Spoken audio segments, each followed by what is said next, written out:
સમીક્ષા બેઠકમાં પ્રજાલક્ષી કયા મુદ્દાઓ છે એના પર પણ ચૂંટણી પછીની પરિસ્થિતિ પર ચર્ચા થઈ છે. ચૂંટણી પહેલા પણ જ્યારે આખા ગુજરાતમાં કમોસમી વરસાદ થયો, માવઠા થયા, કુદરતી આફતો આવી અને ખેડૂતોને જે વ્યાપક નુકસાન થયું, ત્યારે પણ સૌથી પહેલી કોંગ્રેસ પાર્ટી હતી કે જે ખેડૂતોનો અવાજ બન્યા. કિસાન આક્રોશ યાત્રાના માધ્યમથી અમે માગણી કરી હતી કે ખેડૂતોના સંપૂર્ણ દેવા માફ થવા જોઈએ. સાથે સાથે જ્યારે અમે આ યાત્રા લઈને સૌરાષ્ટ્રમાં નીકળ્યા, ગુજરાતમાં જન આક્રોશ યાત્રા લઈને નીકળ્યા, ત્યારે દરેક ગામમાં ખોટી જમીન માપણીની પણ વ્યાપક રજૂઆતો થઈ. મહેસૂલ વિભાગમાં ખેડૂતોને જે એન્ટ્રીથી લઈને અનેક રીતે ભ્રષ્ટાચારનો ભોગ બનવું પડે છે એની પણ રજૂઆતો થઈ. ઉત્પાદનના પ્રમાણમાં પૂરતા બજાર ભાવ નથી મળતા.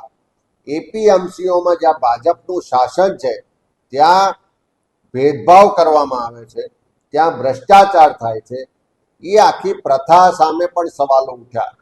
સાથે સાથે અનેક જગ્યાએ જે વીજ પોલ ઊભા કરવાની આખા ગુજરાતમાં અત્યારે ચાલે છે, મોટી કંપનીઓના, મોટા ઉદ્યોગપતિઓના લાભાર્થે ખેડૂતોના ખેતરમાં જબરજસ્તી પૂરતું વળતર આપ્યા સિવાય પૂરતી મંજૂરી વગર જે પોલ ઊભા કરવામાં આવે છે અને એના માટે પોલીસ અને પ્રશાસન જ્યારે ઉદ્યોગપતિઓને ત્યાં નોકરીએ લાગી હોય એવી રીતે દાદાગીરી કરે છે.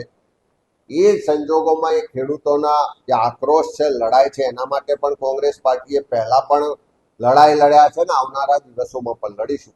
ત્યારે આ ખેડૂતોના જે પોલ બાબતના પ્રશ્નો છે, ખેડૂતોના દેવા માફીની વાત છે, ખેડૂતોને ઉત્પાદનના પૂરતા બજાર ભાવ મળે, માર્કેટની વ્યવસ્થા થાય અને સાથે સાથે ખોટી જમીન માપણી રદ કરવાના મુદ્દાઓને લઈ સૌરાષ્ટ્ર સહિત આખા ગુજરાતમાં ખેડૂતો માટેની લડતની શરૂઆત. આખો વિડીયો જોતા પહેલા હજુ પણ અમારી ચેનલને સબસ્ક્રાઇબ નથી કરી તો યુટ્યુબ પર સબસ્ક્રાઇબ કરો અને ફેસબુક અને ઇન્સ્ટાગ્રામ પર ફોલો કરો.